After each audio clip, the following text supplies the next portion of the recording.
My name is Clara Whitmore, I'm 32, and the sound of the gavel echoes in my head as if it's splitting my chest open. The family court in Dallas is cold, merciless, and the fluorescent lights above me hum like vultures circling. Across the table, my soon-to-be ex-husband leans back, grinning with that smug confidence I once confused for charm. He's dressed in a tailored navy suit, a silent declaration that he thinks money and power will always protect him. For 8 years, I let him believe that. Nathaniel Voss, Nate to his Wall Street buddies, was the kind of man who never doubted his own worth. Born into an oil dynasty in Texas, he walked through life as if the world were nothing more than a stage built for his performance. He liked expensive bourbon, vintage cars, and women who fed his ego. For a long time, I was one of them. At least, that's what he thought. The truth was far more complicated. The judge shuffles the papers, preparing to read aloud a financial declaration that could dismantle everything Nate believes about me. He's still smirking, tapping his pen against the table as though he's in control of the scene. I swallow hard, not from fear, but from the thrill of what's about to happen. He doesn't know me, not really. He never took the time to.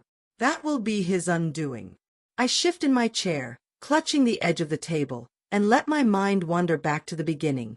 How did a girl from a dusty town in New Mexico end up here, staring down a man who once swore he'd love me forever? It's a story tangled in ambition, betrayal, and quiet revenge. One that doesn't start in this courtroom but in the small dreams of a girl no one ever believed in. Dreams that became weapons sharper than Nate could ever imagine. I grew up in Las Cruces, a desert town where the mountains catch fire at sunset and hope feels as rare as rainfall.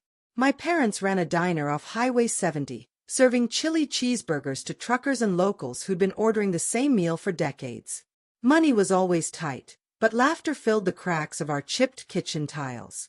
My mom believed in hard work, my dad believed in saving every penny, and together they gave me a foundation stronger than they realized. As a kid, I'd sit at the counter sketching logos on napkins for businesses that didn't exist. Law firms, fashion brands, even a chain of coffee shops I called Desert Brew. I didn't know it then, but I was already dreaming bigger than the town would allow. People there were practical, rooted, satisfied with staying put. I wasn't. I wanted more than desert skies and the smell of frying oil in my hair. I wanted skyscrapers, ambition, a life where my name meant something. At 19, I packed 2 suitcases and took a bus to Austin for college. I studied graphic design at the University of Texas, juggling classes and late-night shifts waiting tables. Austin felt alive, electric, a city where people carried laptops into coffee shops and spoke about startups like they were revolutions. I soaked it all in, determined to carve out a future that didn't look anything like the one I'd left behind. I promised myself I'd never settle for less than extraordinary. It was at a charity gala my junior year, one where students were asked to volunteer their creative skills, that I met Nate. He stood out like a billboard, 6 feet of confidence wrapped in Armani, swirling a glass of bourbon like it was an extension of his hand. He looked at me the way a collector examines art, calculating, deciding if I'd fit into his gallery. And for reasons I didn't understand then, I let him. That night, everything began. Nate was intoxicating at first. He knew the right words, the right gestures, and he carried himself as if gravity bent in his favor. He took me to rooftop bars overlooking the Austin skyline, ordered wine I couldn't pronounce, and laughed at my wide-eyed wonder. For a girl who'd grown up refilling ketchup bottles in a diner, his world was dazzling, almost dangerous. He was the kind of man who didn't ask if you were hungry. He just ordered steak, rare, and expected you to enjoy it. But beneath the charm, there were cracks. He talked about money as if it were oxygen, and about people as if they were disposable. He never asked about my dreams, only about how I could fit into his. To Nate, I was another accessory, like his Rolex, his Maserati, or the leather briefcase he carried into boardrooms. He made me feel like I'd been chosen, and for a while, that was enough. Until it wasn't. We married in a grand ceremony at a vineyard outside Houston. My parents cried. His family barely noticed me. I wore lace and hope, thinking love could fill the spaces money couldn't. But as the years passed, the glamour dulled. Nights grew colder, arguments sharper, and his betrayals less hidden. I learned the smell of unfamiliar perfume on his shirts, the silence of his late-night absences, the hollow excuses that tasted like lies. Slowly, I stopped being Clara, the dreamer. I became Clara, the shadow. What Nate never realized, though, was that shadows see everything. While he flaunted his affairs and drained our accounts on shallow indulgences, I was building. Quietly. Patiently. In corners he never bothered to look, I was creating something that would one day make him regret every smirk, every insult, every betrayal. And that day had finally come. The courtroom is silent except for the judge clearing his throat. Nate doesn't flinch. He believes he knows the ending.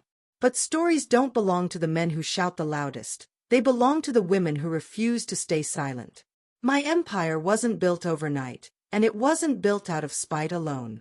It came from the very lessons my parents drilled into me. Work hard, save everything, trust no one to hand you the life you deserve. I turned those lessons into firepower. Years ago, while Nate laughed in Manhattan bars with women who weren't me, I launched a small design studio out of our home office. He barely noticed, dismissing it as a hobby, something to keep me busy while he conquered the world. But my hobby grew. Clients doubled, then tripled. My work ended up on billboards in Times Square, in the branding of tech startups that later went public. Quietly, my name spread through the industry while Nate believed I was invisible. The irony was delicious. Every trip he took, every late-night meeting, gave me more freedom to expand.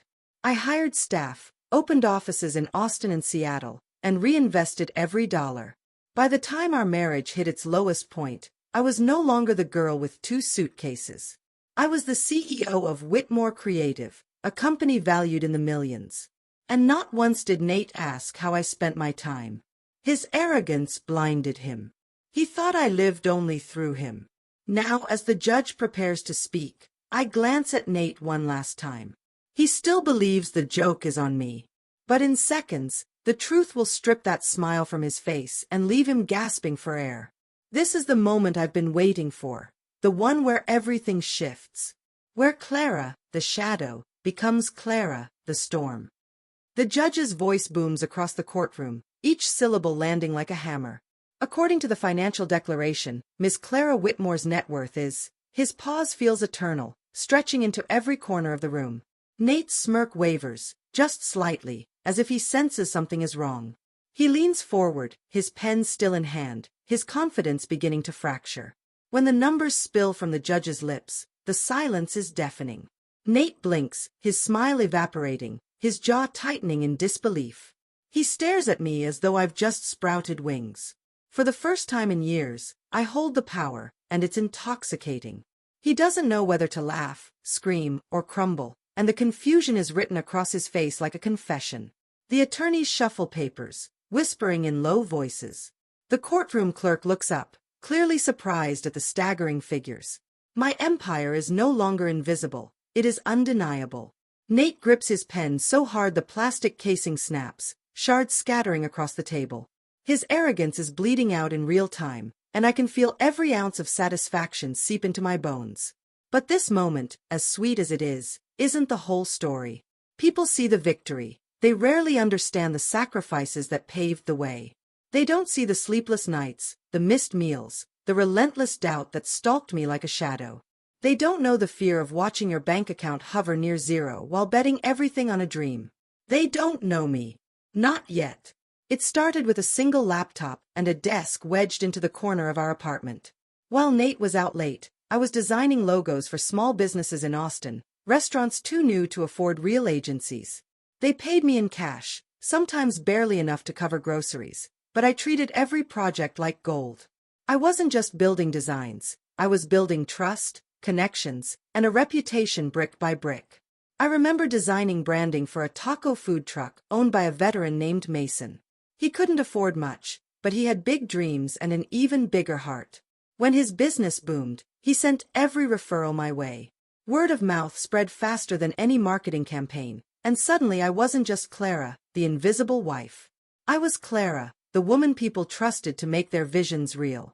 It was the first spark of something unstoppable. Nate barely noticed the invoices piling up on the kitchen counter.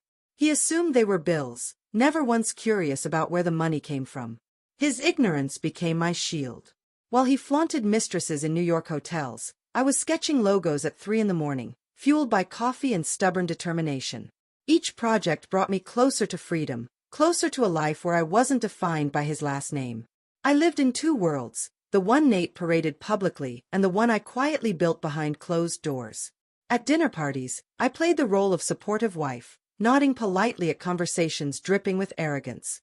But when the guests left and the dishes were stacked, I disappeared into my office, where the glow of my laptop felt like firelight in a dark cave. That light became my salvation. My first real breakthrough came when a tech startup in Seattle stumbled across my portfolio online.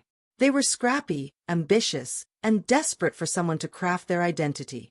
I poured everything into their project, barely sleeping, terrified I'd fail. But when their app launched and went viral, my designs were suddenly on everyone's screens. They credited me publicly, and my inbox exploded overnight. That was when Whitmore Creative was born. I registered the company quietly, using my maiden name to ensure Nate wouldn't connect the dots. I hired freelancers I'd met in online forums, designers from Portland, developers from Denver, writers from Chicago. We were spread across the country but united by ambition.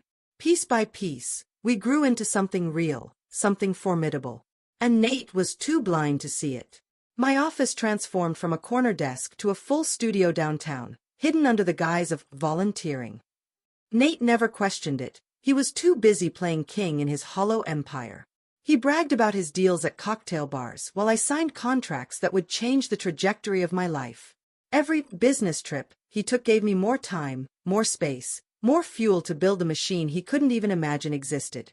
Sometimes, I wondered what would happen if he ever discovered the truth. Would he laugh? Rage? Try to steal it from me? But the thought never scared me enough to stop. The risk was worth the reward. For the first time in my life, I wasn't living in Nate's shadow. I was creating a world where he didn't matter at all.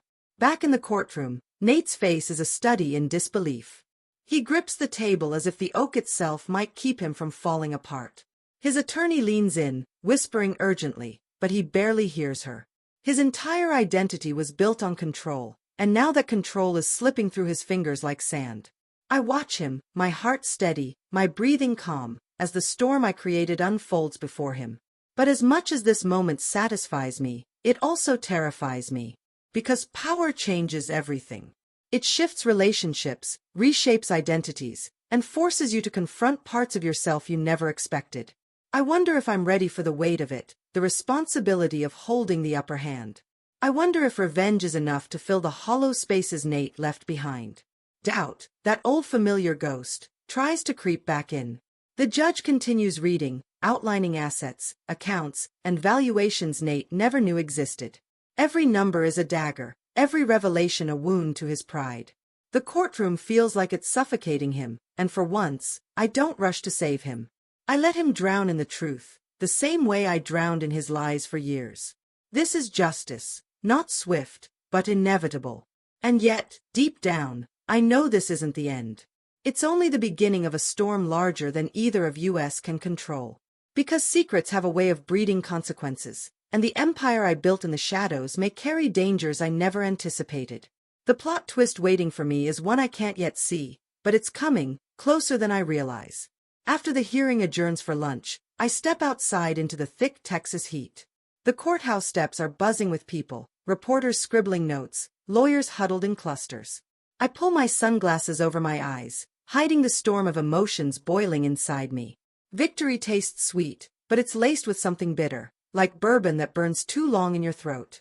For the first time, I wonder if I've woken a beast I can't contain. Nate follows behind me, his stride no longer confident but frantic. He calls my name, his voice low, sharp, edged with desperation. The man who once dismissed me as decoration is now scrambling for answers.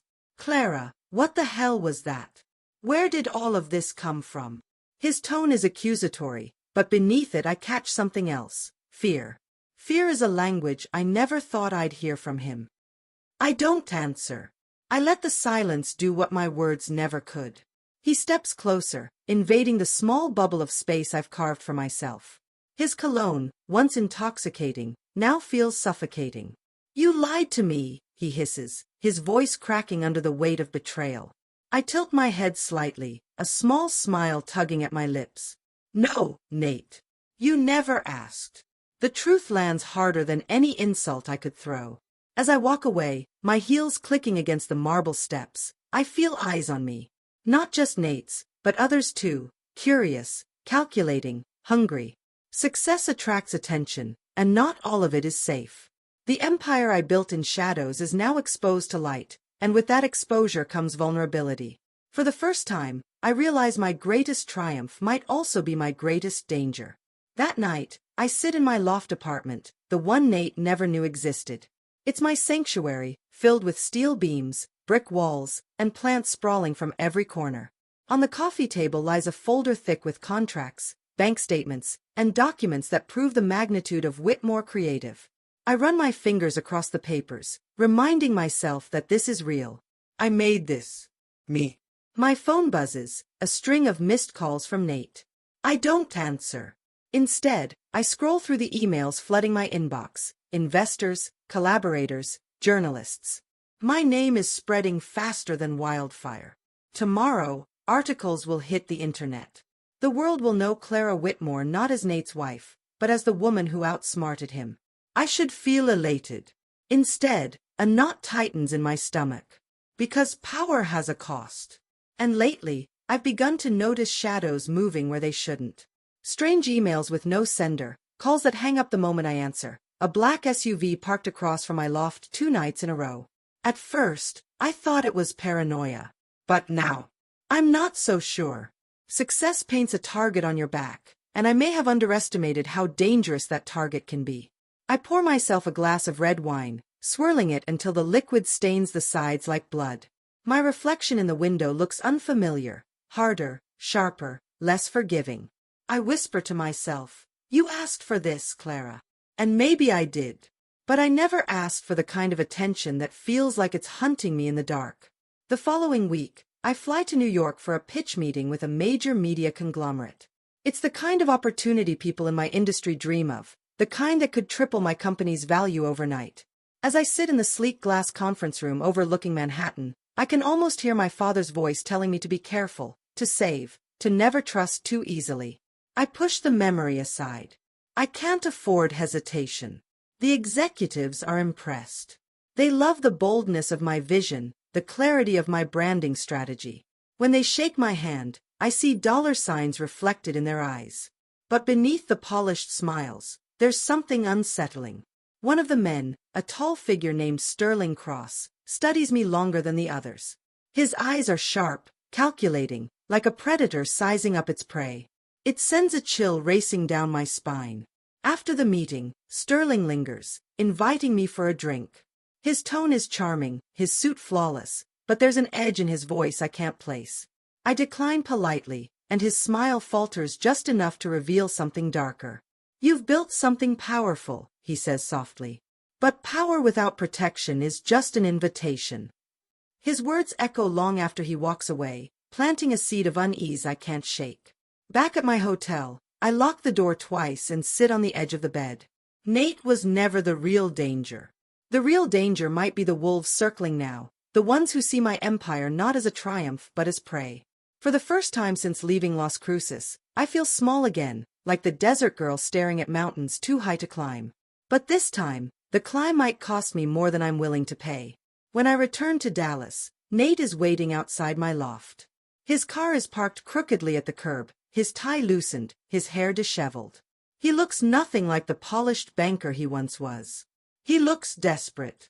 "Clara, please," he says, stepping forward as I approach the door. "You don't understand what you've stepped into." His voice shakes, and for a moment, I see fear, not of me, but of something bigger. I freeze, my keys in hand. "What are you talking about?" I ask cautiously.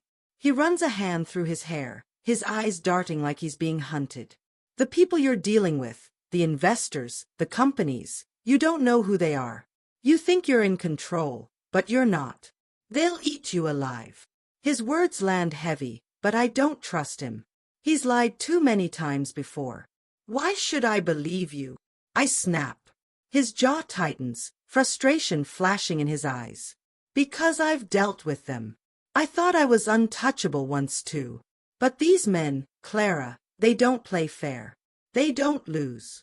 If they want what you have, they'll take it, and they won't care who they destroy in the process. His voice breaks, and for the first time, I wonder if Nate's arrogance has finally met its match. I unlock the door and step inside, leaving him on the curb.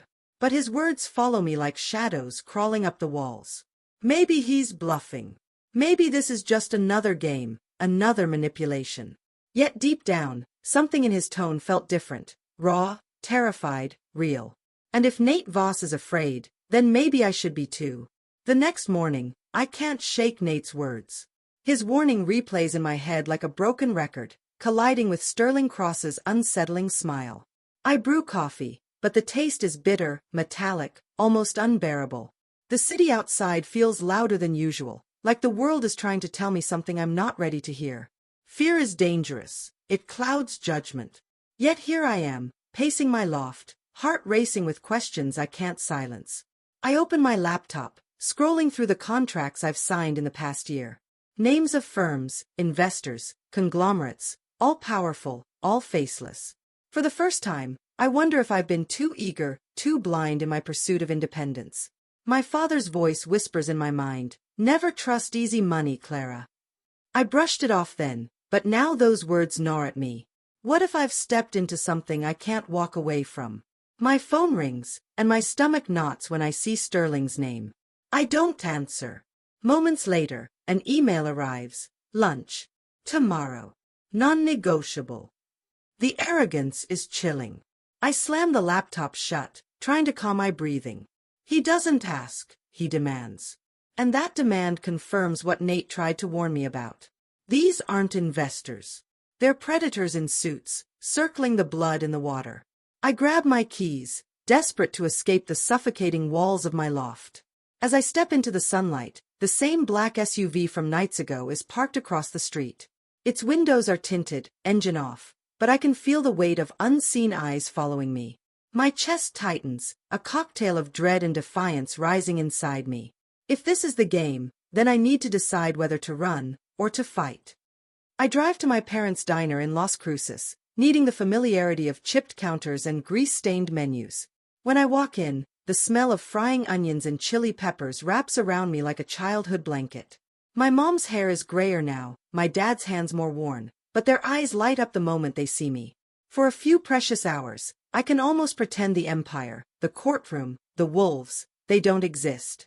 Over burgers and sweet tea, I tell them pieces of the story, about Nate, the divorce, the company I built. I leave out the darker parts, the shadows circling me now. My mom listens quietly, her fingers tracing the rim of her glass, while my dad leans back, his brow furrowed. "Clara," he says slowly, "success makes noise. And noise attracts trouble. Don't let the noise drown you." His words land heavy, more prophecy than advice. Later that night, I sit in my childhood bedroom, staring at the glow-in-the-dark stars still stuck to the ceiling. The room feels smaller, but the memories larger. I think about the girl I once was, the dreamer sketching logos on napkins, and wonder what she would think of me now. Would she be proud? Or would she be terrified of the storm she unleashed? The question lingers, unanswered, as sleep refuses to come. At dawn, I pack my things and hug my parents goodbye. My mom slips a small silver cross into my hand, whispering, "For protection." I squeeze it tight, feeling its cool edges bite into my palm. Protection. It's a word I didn't think I'd need, but maybe now it's the only thing that matters. As I drive back to Dallas, the desert sun rising behind me, I know one truth: running won't save me. Confrontation is inevitable. Back in Dallas, I agree to Sterling's non-negotiable lunch. We meet at a high-rise restaurant overlooking the city, the kind of place where deals are signed over champagne and caviar. Sterling arrives in a charcoal suit, his tie blood-red, his smile razor-sharp. He greets me like an old friend, but his eyes hold no warmth, only calculation. I feel like a deer sitting across from a wolf, every instinct screaming at me to run. He wastes no time with pleasantries. Your company is impressive, Clara, he says smoothly, cutting into his steak. But empires like yours don't survive without alliances. And alliances, well, they come at a price. His fork glints in the light, and I realize this isn't a meeting, it's a warning. He wants control. And if I don't give it, he'll take it. The message is clear without being spoken. I sip my water, steadying my voice. Whitmore Creative is not for sale. Sterling chuckles, the sound low and menacing. Everything's for sale. You just haven't been offered the right incentive. He leans closer, his cologne heavy, his words sharper. Think carefully, Clara. Refusing me doesn't end this. It only changes the rules. My pulse pounds, but I force my face into calm defiance. He won't see my fear. Not yet. As I leave the restaurant, my phone buzzes. A text from an unknown number. Say no to Cross, and you won't walk away next time. My hands tremble, but I keep walking, head high. The city feels different now, colder, hostile, every shadow a threat. Nate's warning was right. I'm in over my head, and the storm I built is now dragging me under. That night, Nate shows up again. This time, he's not angry or smug, he's scared. His hands shake as he holds out a folder stuffed with documents. You need to see this, he says, his voice hoarse. Against my better judgment, I let him in. He spreads the papers across my table, each one a map of corruption, offshore accounts, and deals Sterling Cross has orchestrated. My blood runs cold. The scale of it is monstrous. These men, Nate whispers, they own politicians, banks, entire industries. I tried to fight them once, thought I could outsmart them. And they nearly destroyed me. That's why I buried myself in arrogance. It was easier to pretend I was still in control. His confession is raw, stripped of the bravado I once hated. For the first time, I see the man beneath the mask, the man who's terrified, broken, desperate for redemption. I sit in silence, my fingers brushing the edge of one of the papers. It feels like holding fire, dangerous and consuming. Why are you telling me this now? I ask. Nate meets my eyes, and for once, there's no smirk, no sneer. Because they're coming for you. And if you think you can fight them alone, Clara, you'll lose. Just like I did. His voice cracks, and I believe him. Against every instinct, I believe him. The weight of it crashes over me. My empire, my freedom, my revenge, it's all tangled in something much darker than I imagined. And now, standing at the edge of this precipice, I realize something terrifying. The greatest plot twist isn't that I outsmarted Nate. It's that in doing so, I may have walked straight into a war I can't survive. The following morning, I wake with the folder still on the table, its contents scattered like broken glass across my life. My phone is dead, my nerves frayed, my sense of safety non-existent. The city outside my window is just waking up, but I feel like I'm already in a nightmare. Every honk, every shadow moving on the street feels like a warning I can't ignore. I make coffee, but my hands shake so badly that half the grounds spill onto the counter. Nate is asleep on the couch, his face pale, his breathing heavy. For the first time in years, he doesn't look arrogant, he looks human. Vulnerable. And somehow, that terrifies me more than his old smug grin ever did. I stare at the silver cross my mom gave me, twirling it between my fingers. Protection. I wonder if it will protect me from men like Sterling Cross, men who see the world as chess and people as pawns. I'm not a pawn. I tell myself that, but the words sound hollow in my chest. Maybe I'm just another piece waiting to be sacrificed. The knock on the door comes sharp and sudden. I freeze, my breath lodged in my throat. Nate bolts upright, already reaching for his jacket pocket. We exchange a look, both of us knowing it's too early for friends and too dangerous for strangers. The knock comes again, louder this time. Whoever it is, they're not going away. It isn't Sterling, it's a woman. Mid-30s, sharp suit, sharp eyes, a badge flashed too quickly to read. Clara Whitmore, she asks, her tone clipped. I nod, though every nerve in me screams caution. She introduces herself as Special Agent Monroe with the FBI. My heart slams so hard I think it might bruise my ribs. The FBI. Here. In my apartment. She steps inside, uninvited but unstoppable. Nate stiffens, his jaw tightening. Monroe's gaze lands on him, lingering like she knows exactly who he is and what he's done. "You're both in danger," she says plainly. "And if you want to live, you're going to cooperate." Her words fall like a gavel, final and absolute. She lays down a manila envelope, sliding it across the table like a dealer with a losing hand. Inside are photos, grainy surveillance shots of Sterling with men whose names drip with infamy. Politicians, CEOs, even a federal judge. My stomach flips, bile rising. This isn't just corruption, it's rot at the highest level. Monroe's eyes soften for the first time. "You're not the first person Sterling's tried to own, Clara.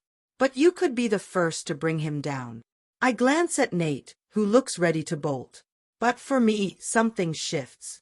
Maybe fear isn't the enemy, it's the fuel. Maybe this is the fight I was always meant to face. The plan unfolds quickly, dangerously.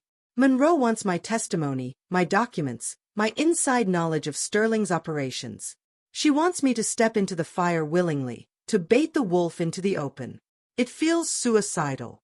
And yet, somewhere deep in my chest, a flicker of defiance burns. If Sterling thinks he owns me, he's about to learn I've never been owned by anyone. Nate argues furiously, pacing like a caged animal. "You don't understand, Clara. These people don't forgive. They erase." His fear is contagious, but I can't let it infect me. I meet his eyes, steady and cold. Maybe I'm not here to be forgiven. Maybe I'm here to end it. He doesn't argue again.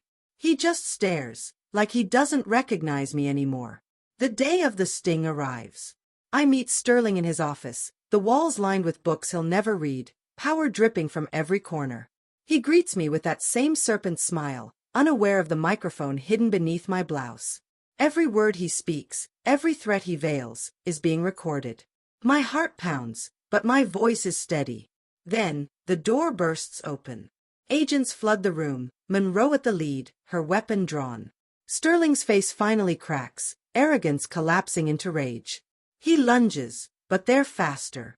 The cuffs click shut around his wrists, the sound like music I didn't know I'd been waiting to hear. For the first time, I see fear in his eyes.